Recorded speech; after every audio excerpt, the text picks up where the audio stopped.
Bonjour. Alors, bonjour à toutes et à tous. Good day, everyone. Welcome to this press conference. Ministre de la Santé et des Services sociaux, Christian Dubé. Mr. François Legault, Quebec Premier, will be here. Mr. Christian Dubé, Quebec Health Minister, and Mr. Dr. Horacio Arruda, Quebec Public Health Director, will join us. Thank you so much. Good day. When we look at the current situation, the pandemic situation around the world, it can be quite stressful. We may wonder what's going to happen. And if we look at what happens in Europe and in the United States, is this what's going to happen in Quebec? The situation for many people is quite stressful. I understand that. If I look at the United States, the situation is exponential. There are states that are close to us with big cities, and we see that in the Massachusetts region, there are 2,600 new cases near Boston, and it's a state smaller than Quebec. Michigan, it's a little bit bigger than Quebec with Detroit. 6,600 new cases, as reported yesterday. Illinois, which includes Chicago, 12,600 new cases yesterday. When we look at the situation in terms of hospitalizations, this is exponential, pretty much the same thing. Michigan, for example, in 3 weeks, the number of hospitalized people for COVID tripled, times 3 in 3 weeks. And in the United States, when we look at the whole situation, some states are going well, some are not doing so well. But normally in the United States, there are twice the number of hospitalizations than Quebec, all things being equal. I've been talking with the health minister, and I wondered, I asked him, could we one day accept twice the amount of COVID patients in the province? I mean, could we face that situation? This would be hard, which means we'd have to postpone some surgeries. If we look towards Europe, in France more specifically, the situation is even more dramatic there. Yesterday in France, there were 32,000 people that had to be hospitalized. 32,000. It's as if we had 4,000 people instead of 500. It's 7 times more than us. It's clear that Quebec, with its current healthcare system, could not support 7 times more patients with COVID-19 in Quebec's hospitals. We've talked about the Ontario mystery, but yesterday we saw the mayor of Toronto announced the closure of restaurants and gyms for the next 28 days. So the situation is concerning. It's quite stressful, but if we compare ourselves with the United States and Europe, this is going better in Quebec. In Quebec, we're doing better. And so I would like to thank Quebecers. It's because Quebecers have been more careful than other people, maybe in Boston or in Detroit, Chicago, and Paris. So hats off, congrats to Quebecers. But at the same time, nothing's guaranteed in life in view of next year or regarding the 2 next weeks, because it's the same virus that's contaminating all the regions across.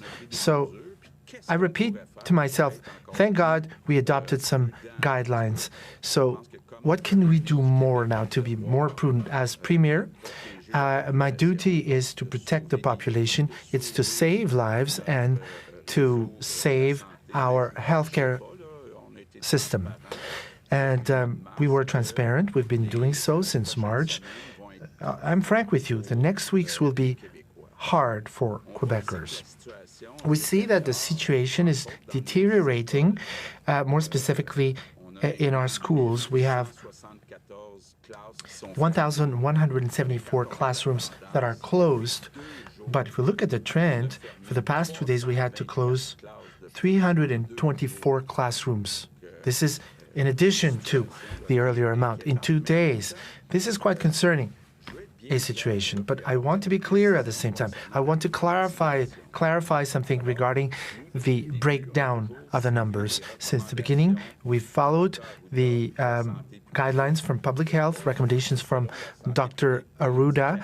There are no indications, according to the public health department, that those cases, well, in the majority of those cases, that they would be related to ventilation issues.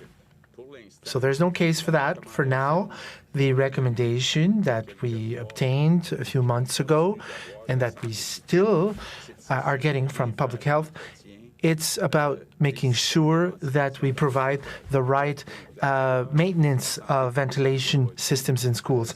Public health authorities didn't tell us we need to assess the air quality in each classroom or, oh, you need an air purifier in each school. We didn't get those recommendations. However, the Minister of Health asked Dr. Arruda to reassess the situation with experts from the outside.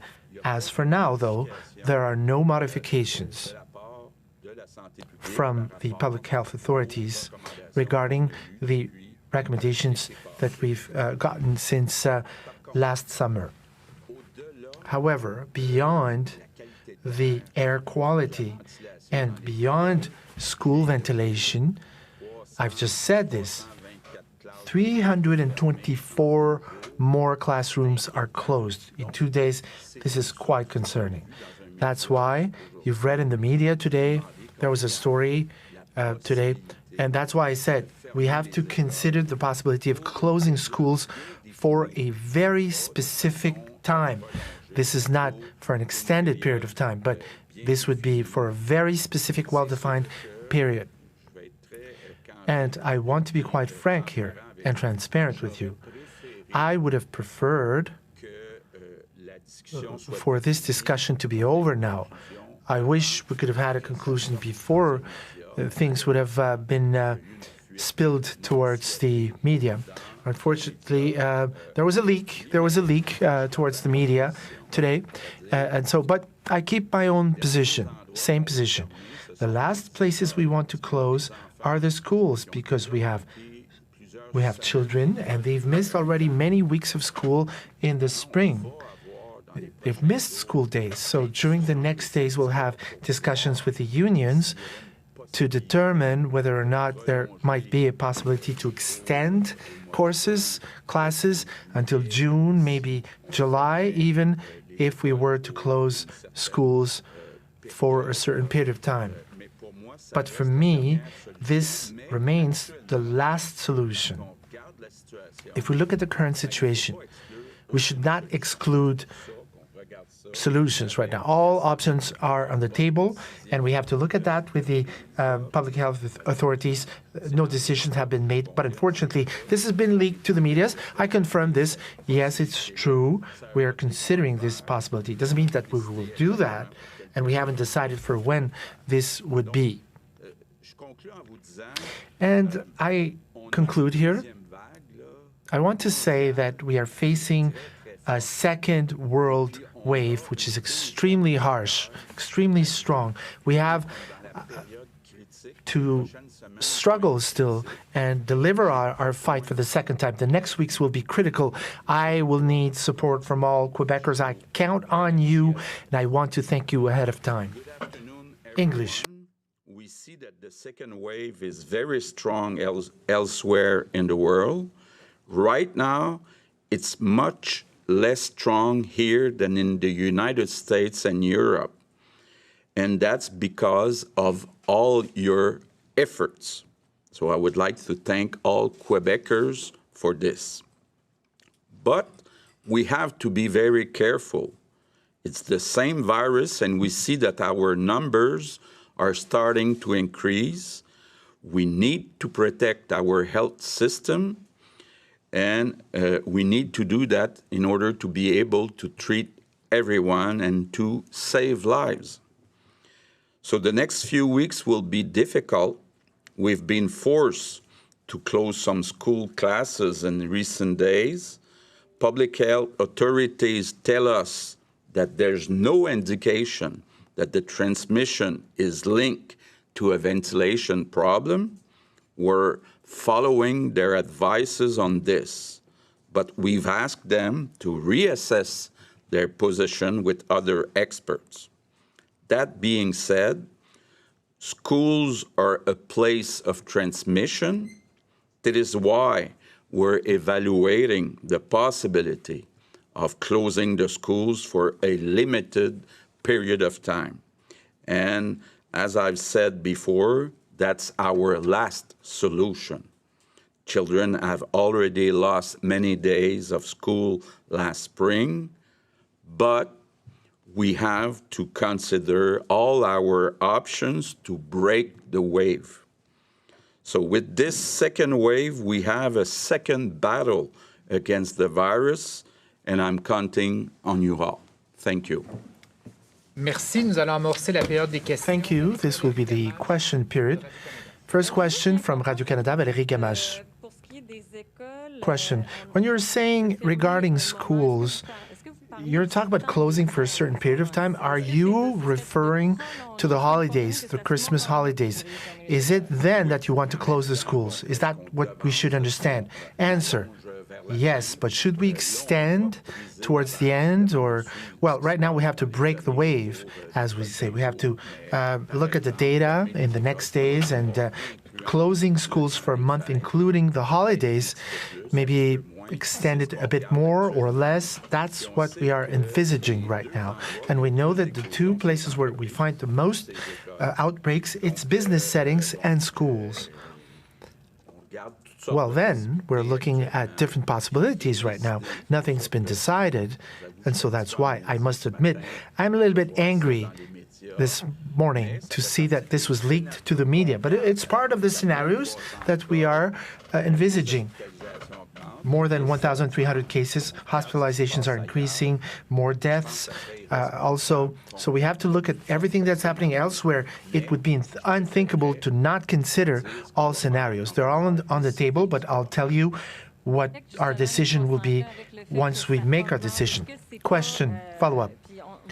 This is increasing, right? But you've said that in Christmas you would like to give families a break. You've said that a few times. Is it not risky right now to give this, to lift the things up and eventually answer? I'm providing some follow-up on a daily basis to this, but for most states, the most impacted ones in the United States, even then, they allow people to visit at home. Some visitors are allowed in home in residences and so on. Now, at the end of November for the Christmas time or the holidays, could we allow maybe one student living with their parents to see one or two friends? Can we lift some measures a little bit? We're looking at that, but we have to avoid gatherings. This has been confirmed. There's a Stanford study that has confirmed this. It's been proven now, demonstrated that gyms are places where people gather, and this has led to huge outbreaks. So we don't want to reopen those gyms. Question from Fanny Lévesque, La Presse. Mr. Legault, you said that, speaking about the schools, you said that in majority of cases, you have no indication that would tell you that this would be related to a ventilation issue in most cases. Do you know any cases where the problem is specifically the ventilation? Mr. Arruda? Answer. The World Health Organization said that this is possible, but it's extremely rare that it's related to the ventilation. It's the small droplets, it's not distancing and so on, and washing your hands. But we don't have any information in Quebec where there would have been a transmission due to the lack of ventilation or proper ventilation. There are cases when we believe that transmission occurred because of interpersonal contacts, and so that's what I can say. Follow-up. Mr. Dubé, yesterday about ventilation, you said that the ventilation plan should have been done this summer. You admitted that, Mr. Legault. Do you share your health minister's opinion? Answer. I'll let my own minister clarify his own thoughts. Question. But then after, you can tell us if you share his opinion? Answer.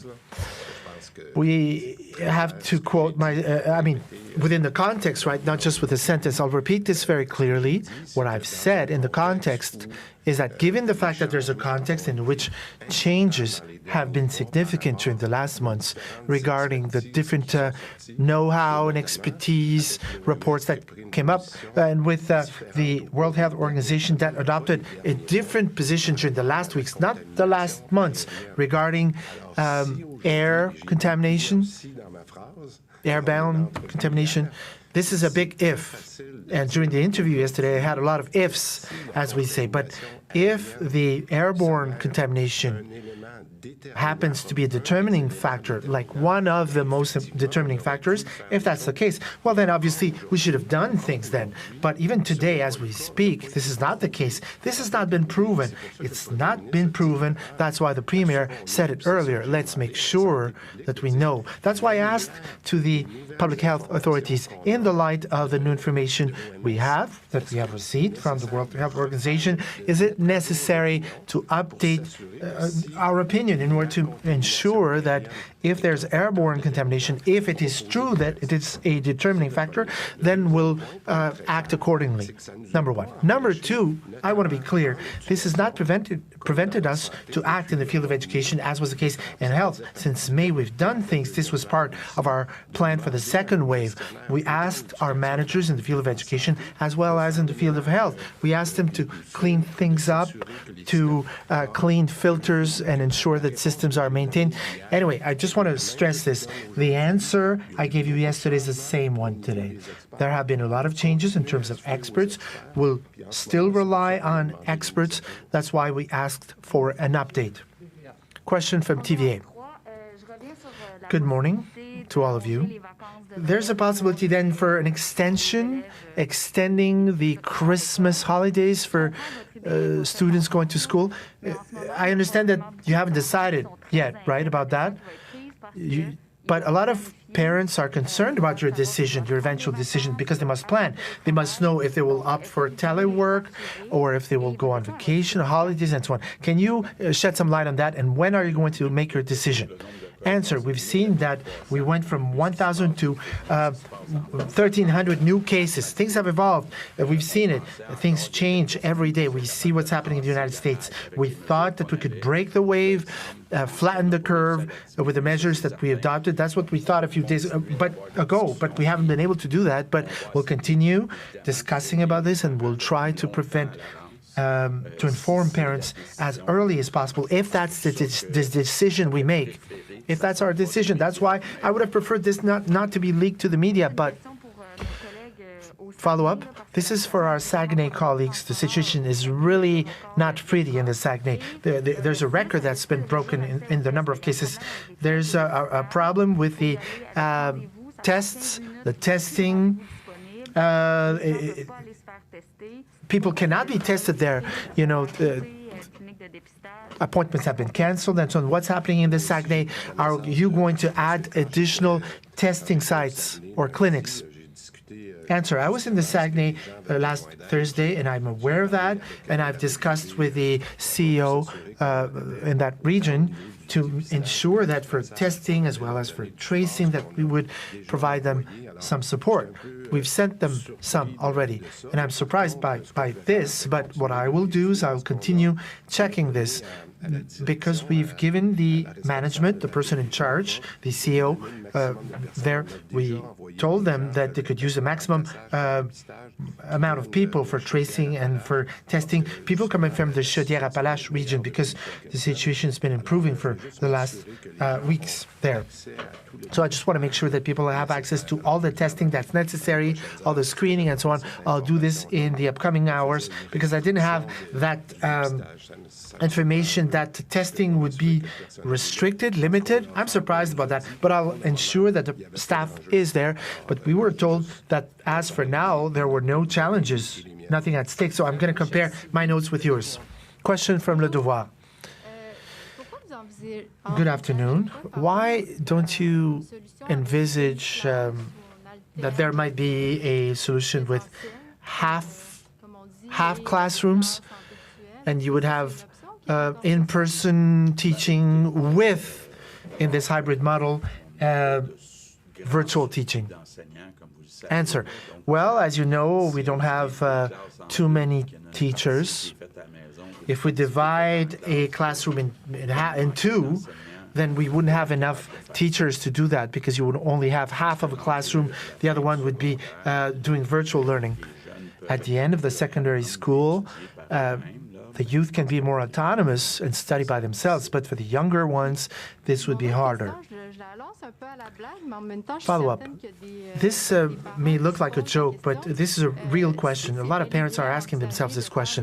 If you're envisaging holding Christmas parties with two different homes, so you have two kids, two children, Dr. Arruda. Which one are you going to choose if you have different children? Is this Sophie's choice? Answer. I hope I'll never get to that situation when I have to choose which kid can celebrate. We're looking at all the scenarios, we're examining the situations, and we want to see what would be the impact for, let's say, a family comprised of 5 people or 6 people and so on. This would be too early right now to give you the information with precision because we haven't finished discussing this. Follow-up? Do you have that option of having 2 homes or 2 residences? Answer. Well, then you have to define what you mean by 2 residences or 2 homes. But anyway, I think the Premier mentioned that. The most important thing is that we have to consider gatherings. It's the fact that we cannot trace back the people. If you have a big gathering, people come from everywhere in Quebec. So the idea is to go back to the family gatherings for Christmas that are healthy. Family gatherings, family Christmas, and healthy Christmas celebrations. But as you know, the devil is always in the details. Question from Le Journal du Québec newspaper. I'd like to come back to my colleague's question. Mr. Legault, you haven't answered this, but this is no simple solution.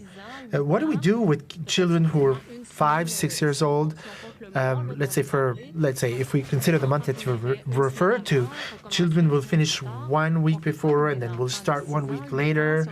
What do you do with children who are 5, 6, 8 years of age? If you're a nurse, you have to go work. So you're going to take your children and give them to your grandparents. Is that a good idea? Answer. We had the same problem in spring. You were there, right? Should we keep the daycare centers open? It's an issue for the healthcare workers. We're aware of the fact that if we have an extension of the period, that it's longer. If we close schools, this will have an impact on the parents. We are very, very aware of this. This has a direct impact on the businesses. But we're not there. We're not even at the point of having to make a proposal. But for sure, if we make a proposal along those lines, obviously, we'll try to find the best ways to limit inconveniences for parents. Follow-up. This is a question for both of you, Dr. Arruda, Dr. Legault. Regarding the communication fees that were paid to Dr. Arruda, Quebecers in a crisis, I want to know the type of crisis that we're facing right now. In such a situation, don't they want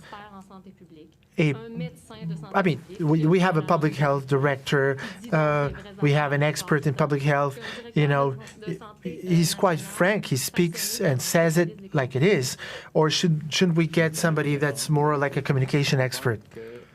Answer, if I may answer, during a pandemic, communications are extremely important. When I talk here, it's important for people to understand what I'm saying. In order to have feedback about the way I communicate, that's why I requested this. The health department coaches us regarding the way we communicate, we convey a message. This is not a civil servant type of communication, This is not a red tape-based, typical civil servant lingo. No, I'm communicating as a public health director, and it's okay that I've requested some support for that.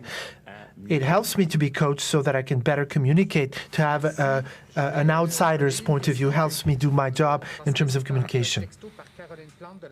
This is a question from the Canadian press. Same topic. What do you say today, Mr. Premier, to the fees that are paid for this communication coach as requested by Dr. Arruda? Why do you tell Quebecers who are taxpayers about that? Answer, I have a communication coach and so on. Dr. Arruda is present with the media quite a lot. It doesn't mean that if you have a communication coach, you know me enough to know that it doesn't mean that we'll start to speak, in a very civil servant way, And it's totally normal for people that must communicate with the journalists and with the population, that they have communication coaches. It's totally normal. Question, is it the government or the public health authorities that required the coaches services? And what does it say? Does it say anything about the independence of the public health director? Answer, I wanted to have feedback, so I requested that. At the department level, people are overloaded with work because of the pandemic. I asked to be supported. That's why there's the coach. It has nothing to do with the communication division at the health department. Follow-up. You don't see that your independence is tainted because of that? Answer, absolutely not. We have to improve ourselves, and we have to be aware of the concerns. People have concerns, and to have an expert's point of view that's external to my reality is important so that I may convey the right messages to the population. Question from Le Soleil. Mr. Legault, you said that you would extend the closing period for schools, that the main outbreaks came from work settings and schools. You've talked about the impact of school closings on businesses. If we close businesses during the same period of time, is that part of a scenario? Is it something you're envisaging? Answer, a communication coach would suggest not to answer to this hypothetical question because, again, we're looking at different scenarios, and what happens is that when you make a decision, your coach tells you, okay, this is the right time to communicate this, to convey the message. So if I comply with the guidelines from my coach, unfortunately, I won't answer your questions. Follow-up. If you're not envisaging, you don't want to open right now the dining settings in restaurants. It's not for now, right? We had a representative from the Quebec restaurant owners, and he said this financial aid or plan is too burdensome. It's too complicated for whatever money you would get anyway. Is there any problem with this support plan? Answer.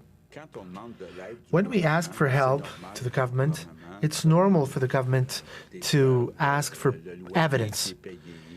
Have you paid your rental fees, bills, and so on? The rental fees may not be that high, for a restaurant. I understand that, but it's normal to ask for bills as evidence. For smaller businesses, we ask for things to be decentralized within the MRCs, which supposes what? It supposes that answers and the way you process requests, this may differ from one MRC to another. That's what it means. But that's the price you have to pay for decentralizing things. What I like in this decentralization is that people know these restaurants. People know the businesses that really need help. So I like this decentralized approach, but for all sorts of reasons, people, for whatever reasons, when we ask them, what's your income? What is last year's income? They don't have all the information. This is normal in a small business, but when you are requesting aid from the government, you should at least be able to give a minimum level of information on your business. Question from François Carabin, Métro. The World Health Organization is recommending you to cut classrooms by 2 after the ISNPQ. Why don't you do that? Answer, this is theoretical. If tomorrow morning we slash classrooms in 2, and so we need more classrooms, twice the amount, and also twice the amount of teachers. And the World Health Organization has not told you where to get the additional teachers and where to get the additional classrooms to implement that solution. Follow-up, la Naudière 965 et le Saguenay-Lac-Saint-Jean 722. Est-ce que ces régions... In the Saguenay, 722, 965 in La Naudière, and 1,045 for the other. And so does that mean that for that region, there might be some impacts in terms of the level of alert? Is this like orange? Does this have an impact on Montreal? Answer. You could consider Montreal as an island or as the CMM. When you look at the decisions we've made, we thought what could be the best decision. The greater Montreal region was considered. A big chunk of the CMM that was considered to make our decisions when we considered implementing some of our measures. We'll continue asking the opinion from the public health authorities. I don't see why this would change unless there's a contrary decision from the public health authorities, because travelings in the North Shore, the South Shore, and so on, this might have a lot of impact if the alert zone is different. You know, if it's... Anyway, that was our point of view since the beginning, and we'll comply with that in order to make sure that we have the right opinion from the public health authorities.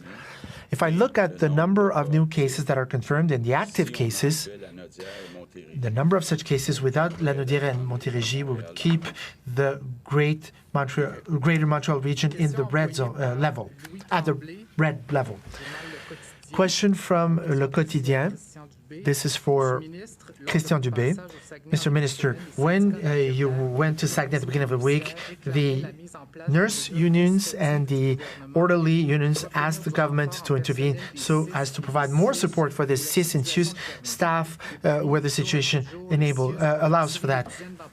The CIUS must discard some infected staff members. The problem is becoming worse and worse. Do you have any plan to help these CIUS from the Saguenay-Lac-Saint-Jean?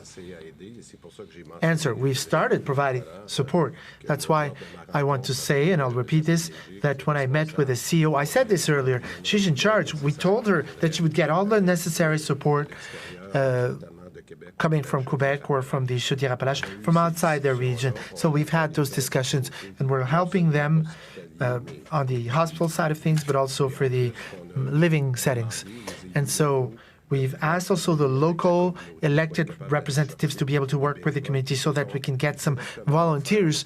They decided to volunteer themselves so that they could provide support in the CHSLDs if needs be.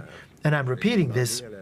I'll ask the CEO. I asked her, and she said that for now everything would be under control, and that if she would need additional support, that we could help them using some staff members from the Chaudière-Appalaches and the greater Quebec region. Now we'll have some English questions.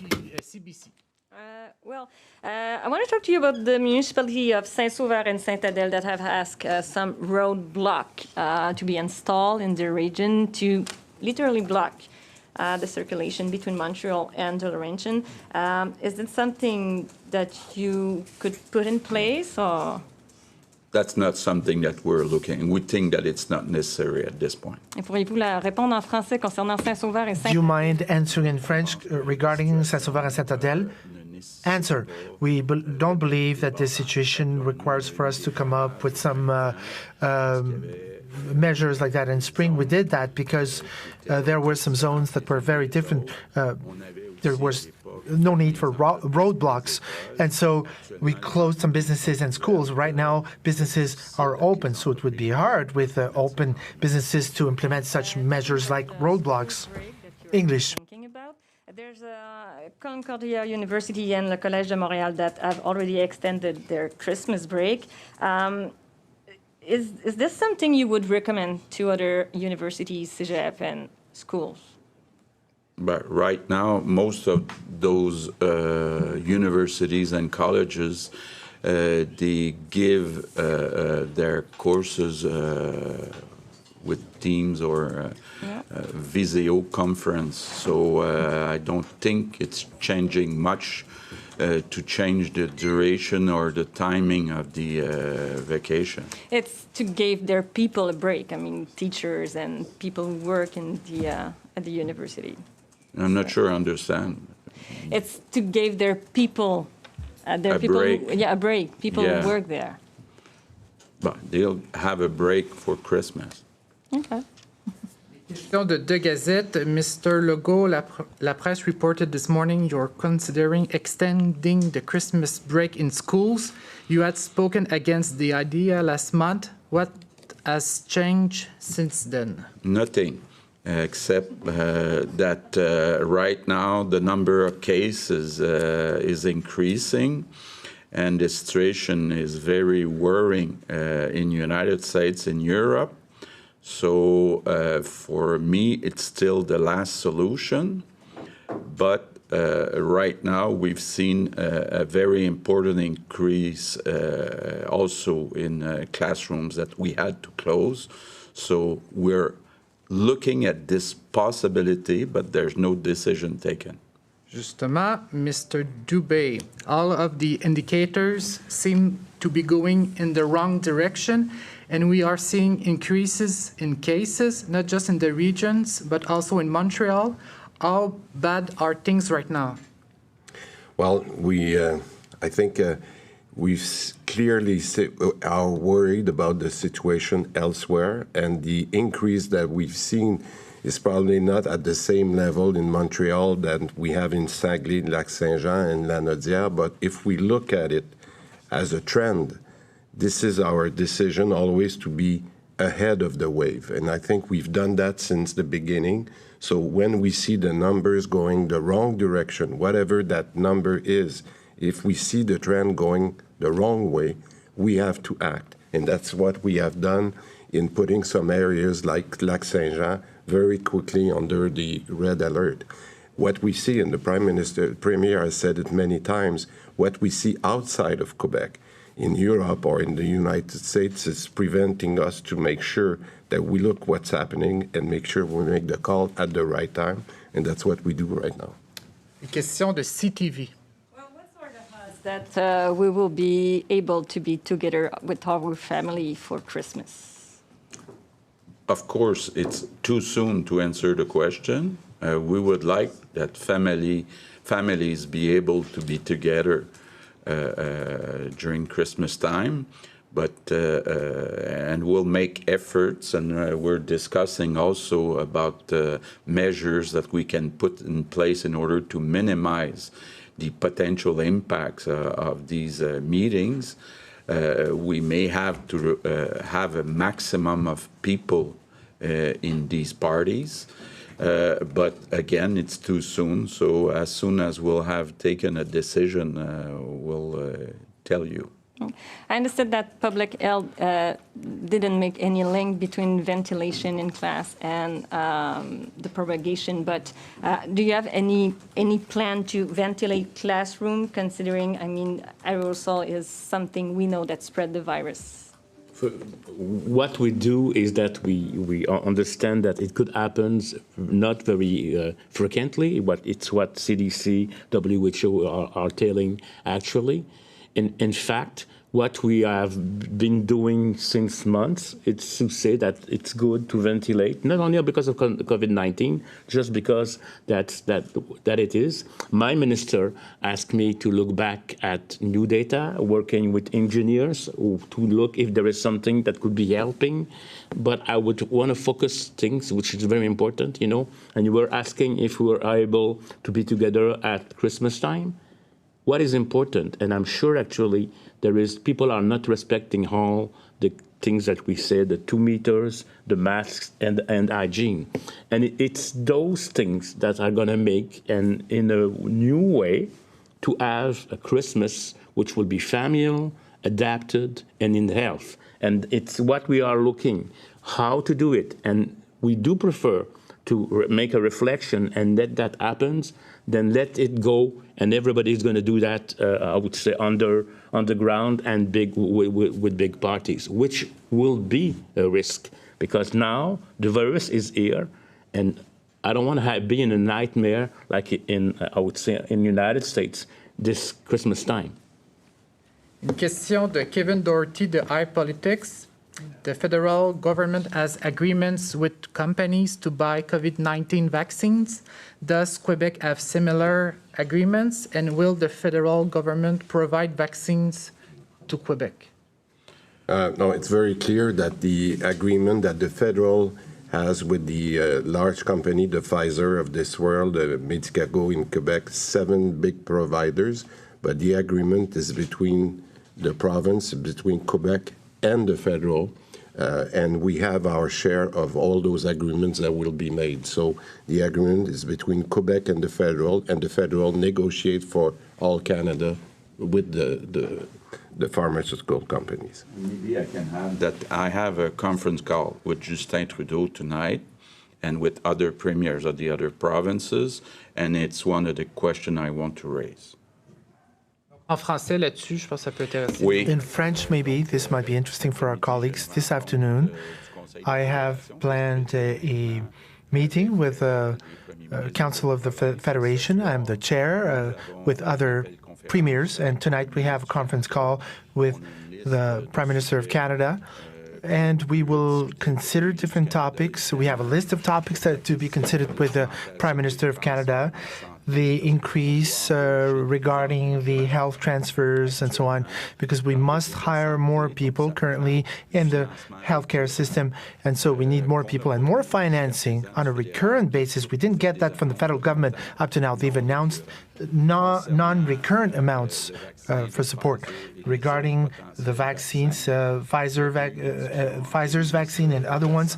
The health ministers from the provinces discussed with the federal government. This has been done so already, but we want to know more now about how things will be deployed in the provinces. And obviously, we want to have as much leeway as possible so that we can consider various ways to deploy things in each province so that respectively each province will be in charge of distributing vaccines for vaccine immunization. Geneviève Lajoie. Est-ce que vous envisagez aussi beyond the 1 month leave, are you considering something else? Instead of changing the whole school calendar, which might be complicated, could you not plan for something virtual when they come back after the holidays? Answer. What we prefer is to always offer as many courses as possible with the students in the classroom. It's more motivating.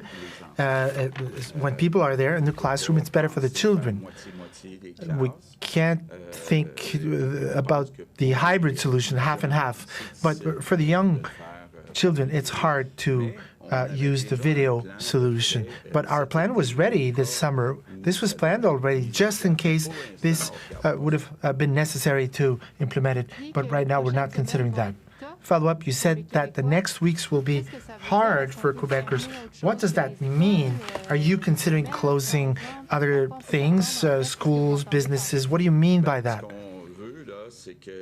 Answer, what we want is that we have to decrease the number of contacts. The measures are there, but not everybody is following the guidelines. We have to make sure that those guidelines are enforced. If we need to issue tickets, we will do it. But we are not excluding anything. Everything's on the table right now, especially if we look at the situation that prevails in other regions, the United States, Europe. Question, are we talking about primary school level children and secondary school level children? Why not give parents a break if we could think about other? Answer. For the secondary school, part of them are already doing video conferencing courses. They're at home, so this wouldn't change much in a certain way. So we're looking at the younger ones, secondary 1 and 2, and the primary school level. Question from Ms. Gamache. Do you have a deadline? But in terms of cases, you talked about, okay, when we reach 500, 600 cases, depending on the level of hospitalizations, is there a timeline, a deadline in terms of the number of cases? Because eventually you'll have to say, okay, you can celebrate with your Christmas tree or not? Prepare your Christmas tree. Answer, you need the Christmas tree. Everybody, if you need it, use a Christmas tree. Yes, it's always good and healthy. Question. No, my question was about the deadline and the timeline. What is it? Answer. There's not just one single indicator. This is not so simple. I must admit that we are surprised quite positively. Surprised by the low increase in hospitalizations. Relatively speaking, we thought that with more than 1,000 cases, there would be an accumulation of cases and that we would reach a higher increase of hospitalizations. However, I won't bet anything with anyone here, but I can't forecast the number of hospitalizations next week. But up to now, it's relatively speaking going better than we thought in terms of hospitalizations. Now, what will happen next week or the upcoming weeks, we don't know. Question from Fanny Levesque. This is well said. It leads me to talk about this. We can address the case plateau. Hospitalizations are being sustained at a certain level, but in terms of deaths, there's an increase, which is quite striking. We've seen that in terms of confirmed cases. Half of the confirmed cases are in the CHSLDs. Do you fear the situation? It's not as bad as during the first wave for the CHSLDs. Do you fear that we might have to go through, again, the same mortality experience in the CHSLD? Will we escape the death threat this time in the CHSLDs? Answer. Christian and myself were both accountants, so we may say the same thing, but I'd like to give the floor. But anyway, if you look at the average of deaths for the past 7 days, 1 week, it's 23. That's the average, 23 confirmed deaths. 11 are in the CHSLDs. You're right on that. If we look at the 7-day average in spring, we had per day 128 deaths, of which 89 were in the CHSLDs, which means that the death average on a daily basis in CHSLDs went from 89 to 11. 11 deaths, it's a lot, but it's not as bad. It's much less than 89. Question, it's less than the first wave, but these are still deaths, and they are still in the CHSLDs. We'll have too many deaths. We have less, for sure. But are you afraid that this is entering the CHSLDs and people die in the CHSLDs? Answer, I'm concerned by all the deaths, but this is not at all the same situation that we faced in spring, when people say it's looking like spring. Well, in spring, we had 89 deaths per day in the CHSLDs. Now, we are facing 11 deaths. 11 is too much. Yes. However, we are doing our work, and the health minister will just complete my words here. You have the floor. You may give him the floor, maybe? Yes. I think I've said this a few times in the past weeks. Through my work, notably, I must repeat the protection and monitoring guidelines in terms of infection. That's why we've clarified things with our CEOs at the beginning of the week. At first, I asked them, should we update certain settings or places, regions? Because I said that out of 400 CHSLDs, 11 CHSLDs are encountering some difficult times. So in terms of deaths, but also in terms of settings where we deem the situation to be significantly bad, we must tighten up in terms of monitoring measures in those places. And that's what we did. We'll continue pushing on that. We have to prevent the virus from entering those places. And that's what we are doing right now for all of our CHSLDs. Question, this is an easy question, but the answer will be hard. You've said that you want to save Christmas. The next weeks will be hard. Between November 23rd and December 23rd, we cannot think that measures will be lifted. It can only be the same measures or stricter measures, maybe? Answer, we said that we would give you an update after 2 weeks. That's what we did. We'll give you an update 2 weeks from now. No, 2 weeks from now also. I said this before. What I would love to see is that for students, I'm thinking about the collegiate students, university students, they haven't been able to see their friends yet. They have the right, they don't have the right to see them. So what can we do for them? In the in the homes, the residences, can we lift things a bit and give more possibilities for them? We'll look at that, but it's way too early to state that. And this wouldn't happen anyway before the 23rd. If I may add something, in terms of forecasting possibilities, for the next weeks, we don't need to add more measures right now, but we need to follow up on the current measures that are in place.